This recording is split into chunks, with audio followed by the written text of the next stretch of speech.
Hi, my name is Tomás Partiti, and I'm here today to present the work of Morais, a digital archaeology research group in Brazil. Let's talk first about the foundation. It was founded in May 25th, 2017. It's an acronym in Portuguese for Interactive Archaeology and Electronic Simulations. It's a research group linked to the National Council for Scientific and Technological Development, led by Professor Alex Martire and coordinated by Professor Alex Martire and Professor Vagner Porto.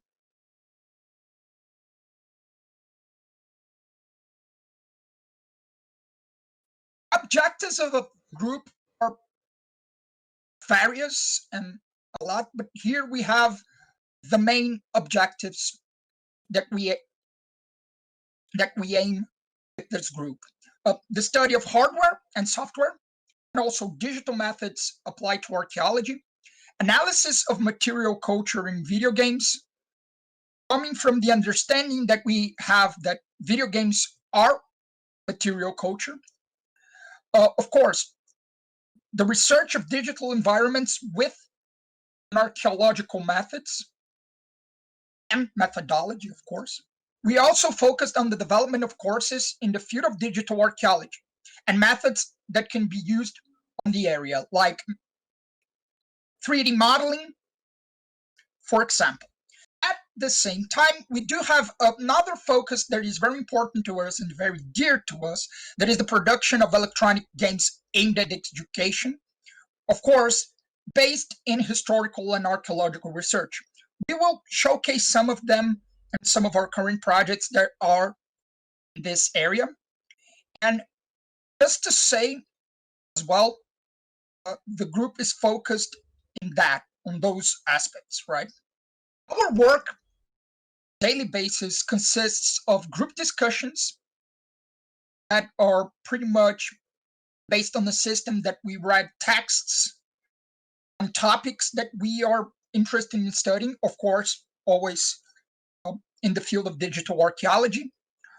The analysis of electronic games, how do we do that? Actually playing them. The production of audiovisual materials, gameplays, interviews, as you will see a little bit later, the development of archaeological games, of course, production of material for, like articles, and of course, social media posts, and of course, to finish, the presentation of seminars open to public. Of course, these ideas and practices that we have on our daily work, of course, they have been halted by the 2020 pandemic. We do have a lot of projects that we already released, and some that, of course, with social distancing, we are able to still develop. That's the easy part of digital archaeology and actually working with digital, right? You have computer, web, an internet, and all the softwares that you need, you're pretty much good to go.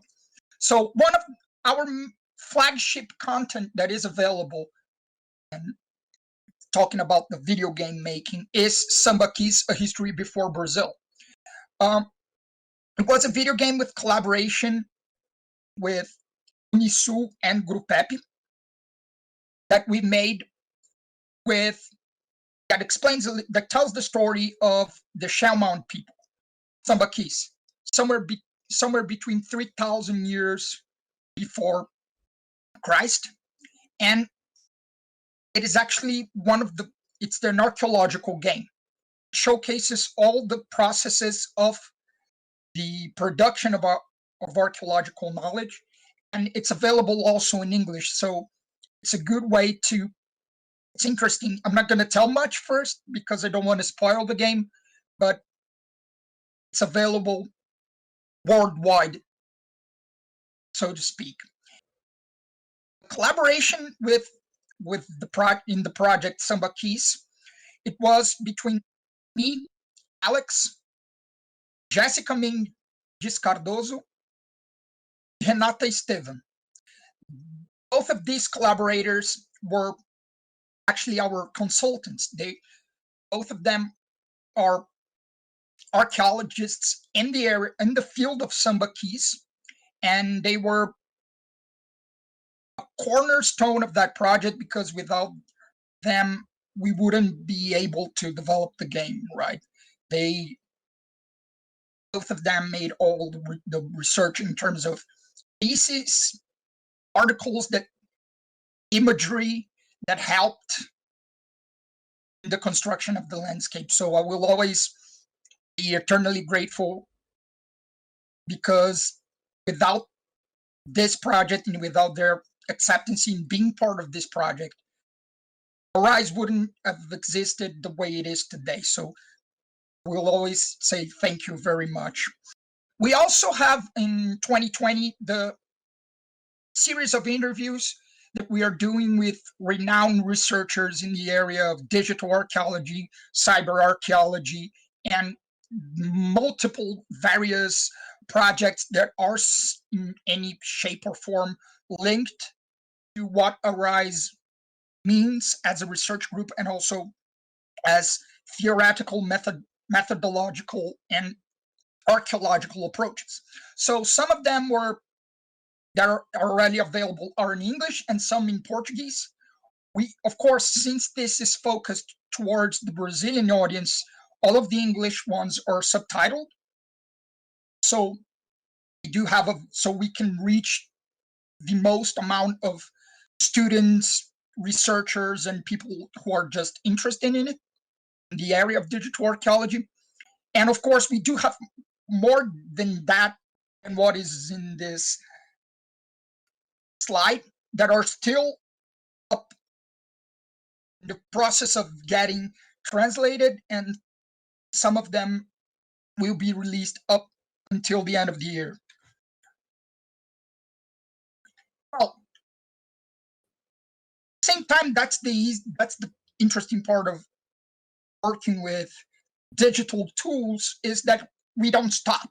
Right? As I said earlier, if you have a computer, all the software that you need, and a good internet connection, you can do it. So actually, we weren't affected that much by the pandemic. So under development now, we have archaeogames, which are the cornerstone of our product baking, so to say.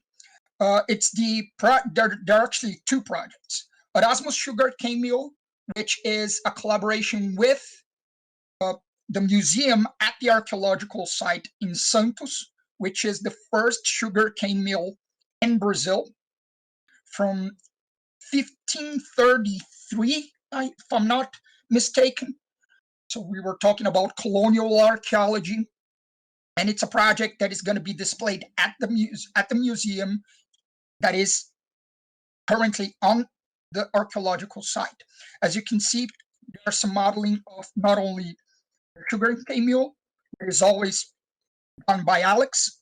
The same, he's our lead and developer slash maker of the environment. So the same way he's doing now in the Erasmus sugarcane mill, he has done on the Sambaqui project by himself. Oh, and let's state this: all of these projects don't have any funding of any government agency or endowment for scientific progress or anything like that, right? We're doing this uh, pretty much on sheer willpower and passion because unfortunately in Brazil the grants and all that funding system is pretty damaged, and unfortunately we are doing this on a with no how can I say no funding whatsoever. And getting back to the sugarcane mill, we also have one of the prototypes for the sugarcane plantation.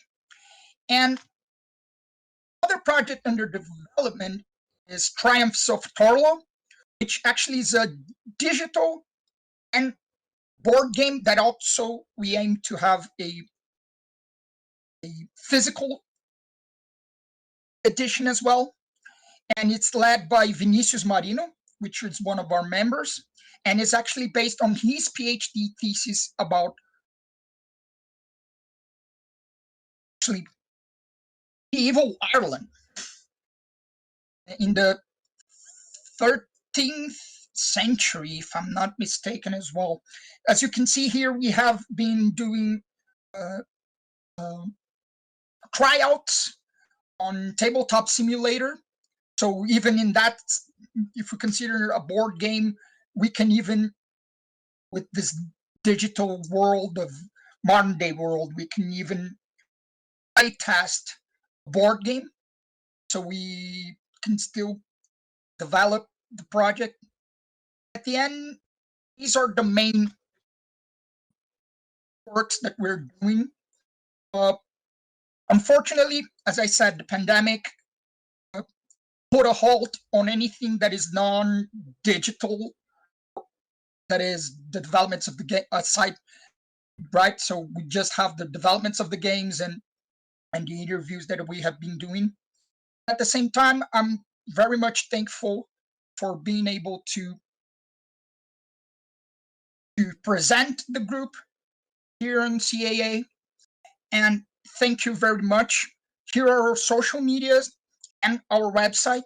If you want any, if you have any questions, any doubts, please feel free to hit us at our email. Hit us on as well on our social media platforms, if you will. Our games are all the Samba Key game is actually available on our website for free. And thank you very much.